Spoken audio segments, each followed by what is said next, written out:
குருடி சரணம். யூடியூப் நண்பர்கள் அனைவருக்கும் அடியேனின் அன்பான வணக்கங்கள். நான் உங்கள் குருமணிகண்டன் பேசுகிறேன், பொள்ளாச்சியிலிருந்து. இந்த பதிவு ரொம்ப ரொம்ப முக்கியமான பதிவு. வருமுன் காப்பதே சிறந்தது அப்படிங்கிறதுக்கு உண்டான ஒரு விஷயத்தை இங்கே நம்ம முன்வைக்க போகிறோம். வரக்கூடிய ஜூலை மாதம் 4ஆம் தேதி 7:15 இரவு அந்த டைமில் இருந்து ஜூலை மாதம் 11ஆம் தேதி நள்ளிரவு வரைக்கும் கொஞ்சம் அப்நார்மலிட்டிஸ் உலகளாவிய விஷயங்கள்லேயே இருக்குது. முக்கிய பெண் தலைவர்களுக்கு பாதிப்பு, இந்த மாதிரி நிறையா சொல்லலாம். ஆனால் கடகராசி அன்பர்களுக்கு அந்த சூழ்நிலை எந்த மாதிரியான விஷயங்களில் பாதிப்பை கொடுக்கும், நீங்கள் என்னென்ன விஷயங்களில் கவனமாக இருக்கணும், எதை செய்யலாம் எதை செய்யக்கூடாது அப்படிங்கிறத டீட்டெயில்டாக அந்த பதிவில் பார்க்க போகிறோம். இது ஒரு அவேர்னஸ் பதிவு அப்படின்னு சொல்கிறத காட்டிலும், இந்த டைம் தவறி கூட அதை செஞ்சுட்டா பின்னாடி வரக்கூடிய இழப்பீடுகளுக்கு நம்மளே காரணமாயிடுவோம். ஸோ அதனால் எவ்வளவு கவனமாக இருக்கணும் அப்படிங்கிறதுக்கு உண்டான சில விஷயங்களையும் சொல்ல போகிறோம். ஃபஸ்ட்டு என்னென்ன விஷயங்களில் கவனமாக இருக்கணும் அப்படிங்கிறத சொல்லலாம். ரெண்டாவது, எதனால் இந்த பாதிப்புகள் நடக்க காத்திருக்கு, இதுக்கு என்ன வழி, என்ன இதுலேருந்து வெளியில் வர்றதுக்கு, ஃப்ரீ ஆகிறதுக்கு என்ன ரெமெடி, ஸோ அதையும் பார்ப்போம். கடகராசிக்கு என்னென்னவெல்லாம் செய்யக்கூடாது அப்படின்னா,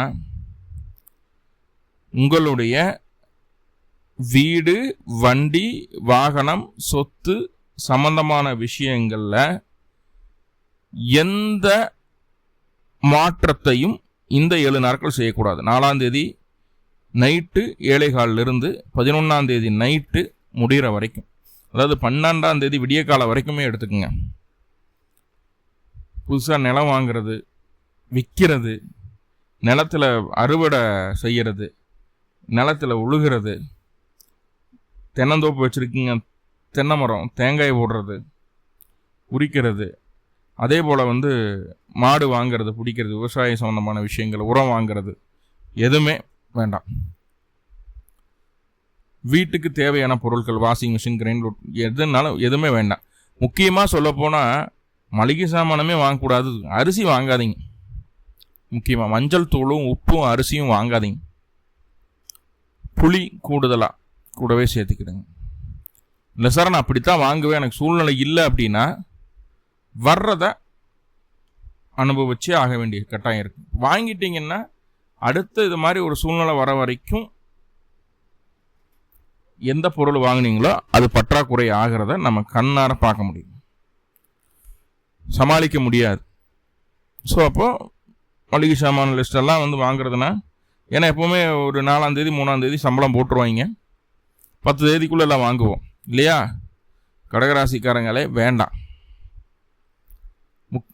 அதே போல் வாட்டர் ஃபில்ட்ரு அது எதாவது சேஞ்ச் பண்ணுறது பிடிக்கிறது, வீட்டில் என்ன சேஞ்சஸும் பண்ண வேண்டாம்.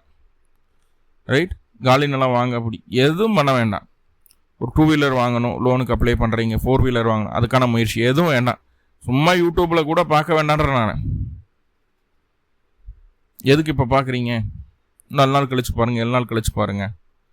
11ஆம் தேதி 7ஆவது மாதத்துக்கு அப்புறம் பாருங்கள், ஒரு நாள் ஃபுல்லாக பாருங்கள். இப்போ ஒன்றும் பிரச்சனை இல்லை. இப்போ பார்த்தீங்கன்னா தெளிவு கிடைக்காது. தவறான வாகனத்தை, அதாவது உங்களுக்கு செட் ஆகாத வாகனத்தை வாங்கிடுவீங்க. சர்வீஸ் 2 வீலர் 4 வீலர் சர்வீஸ் ஓடுறது நோ, வேண்டாம்.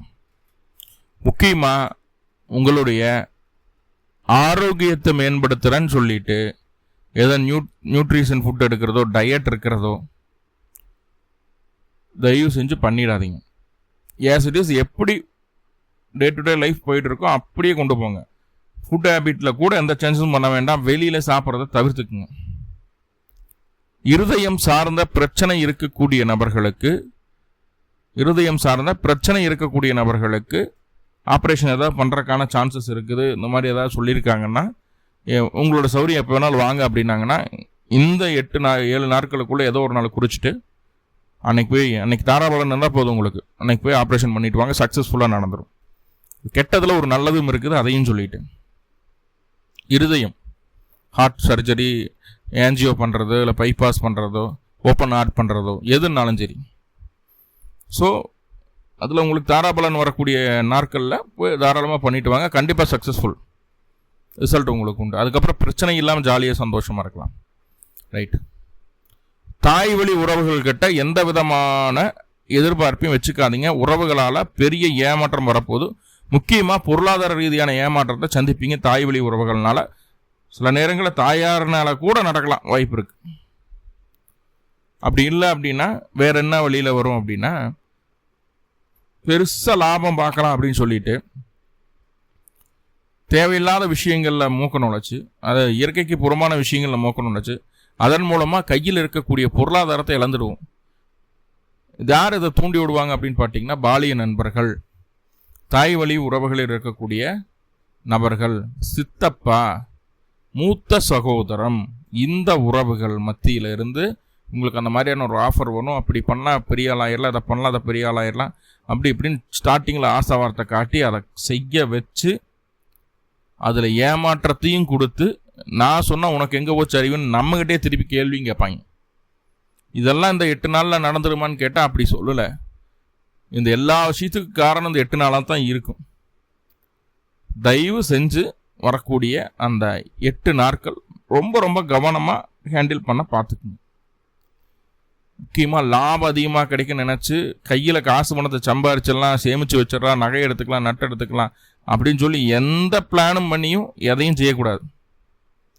ரைட். உங்களுக்கு மூத்த சகோதரன் கையில் காசு வந்து கொடுக்குறேன்னு சொல்லுவான், சித்தப்பன் கொடுக்குறேன்னு சொல்லுவான், அப்படி பாலிய நண்பர்கள் உதவி செய்கிறேன்னு சொல்லுவாங்க. எல்லாம் அப்படி இப்படின்னு சொல்லி போட்டு அவங்க வேலையை பார்த்துட்டு அவங்க போயிடுவாங்க. கடைசியில் பாதிக்க போகிறது என்னமோ நம்ம தான். அடுத்ததாக ரொம்ப முக்கியமான விஷயம், உங்கள்கிட்ட இவ்வளோ தான் காசு பணம் இருக்குது, நான் இவ்வளோ சேவிங்ஸ் வச்சுருக்கிறேன், ஒரு 10 லட்ச ரூபா வச்சுருக்கேன், ஒரு 50 பவுன் நகை சேவிங்ஸ் பண்ணி வச்சுருக்கேன், வச்சுட்டு வீடு வாங்கலான் இருக்கேன், உங்களுடைய பணத்தை எங்கே இன்வெஸ்ட் பண்ணலான் இருக்கேன், உங்கள் கையில் எவ்வளோ காசு பணம் இருக்குது அப்படிங்கிற விஷயத்த வெளியில் சொல்லிடாதீங்க. சொல்ல வச்சுன்னு இந்த காலகட்டம் சொன்னால் உங்கள்கிட்ட இருக்கக்கூடிய பொருளாதாரத்தை சுரண்ட வரைக்கும் உங்கள் உறவுகள் உங்கள் கூட இருக்கும். உங்கள்கிட்ட எல்லா வேலையும் முடிஞ்சு போச்சுன்னா உங்கள் உறவுகள் ஒதுங்கி போயிட்டே இருக்கும். அப்படி ஒரு விஷயம் இருக்குது, பார்த்து கவனமாக இருங்க. ரைட். யாருக்கும் சந்தோஷமாக இருக்கும்போதும் சரி, கோபத்தில் இருக்கும்போதும் சரி, நான் உனக்கு அதை செஞ்சு தந்துடுறேன் அப்படின்னு சொல்லி வாக்குறுதி தர வேண்டாம். கண் சம்பந்தமான ஆப்ரேஷன் ஏதாவது செய்யணும், பிடிக்கணும் அப்படிங்கிற மாதிரி அமைப்புகள் இருந்ததுன்னா அதுக்கான செலவுகளை செய்ய தயாராக இருக்கீங்க அப்படின்னா இந்த 7 நாட்களில் போய் செஞ்சுட்டு வாங்க, சக்ஸஸ்ஃபுல்லாக அது நடக்கும். ஸோ 2 பாசிட்டிவ் விஷயங்கள் சொல்லியிருக்கு. பொருளாதார ரீதியான விஷயங்கள் எவ்வளவு கவனமாக இருக்கணுமோ அவ்வளோ கவனமாக இருங்க. ரைட். இதெல்லாம் ஏன் நடக்குது அப்படின்னு சொல்லி பார்த்துட்டிங்கன்னா, 4/7/2026 இரவு 7:14 திருக்கணித பஞ்சாங்கத்தின்படி சுக்கிரன் கடகராசிலேருந்து சிம்ம ராசிக்குள்ளே பயிற்சி ஆகிறார். அங்கே ஆல்ரெடி கேது இருக்குது. கேதுவனுடைய நட்சத்திரமான மக நட்சத்திரத்துக்குள்ளே தான் சுக்கிரன் வர்றாரு, கேதுவை நோக்கி பயணிக்கிறார். எப்போ அந்த கேதுவை கிராஸ் பண்ணி வெளியில் போகிறாருன்னா 11/7/2026 மிட் நைட்டு தான் கேதுவை கிராஸ் பண்ணி வெளியில் போகிறார். மக நட்சத்திரம் தான், ஆனால் கேதுவை கிராஸ் பண்ணிடுறார்.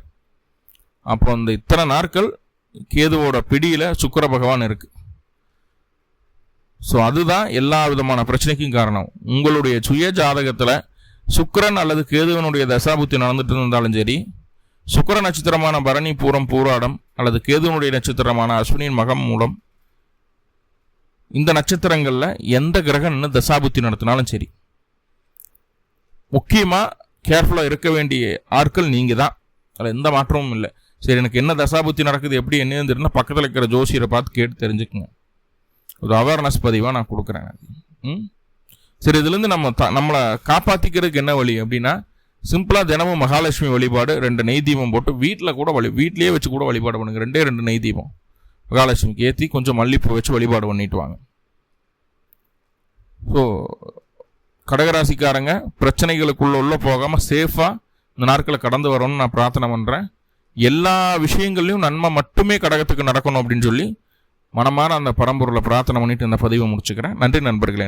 வாழ்கோளமுடன் திருச்சிற்றம்பலம்.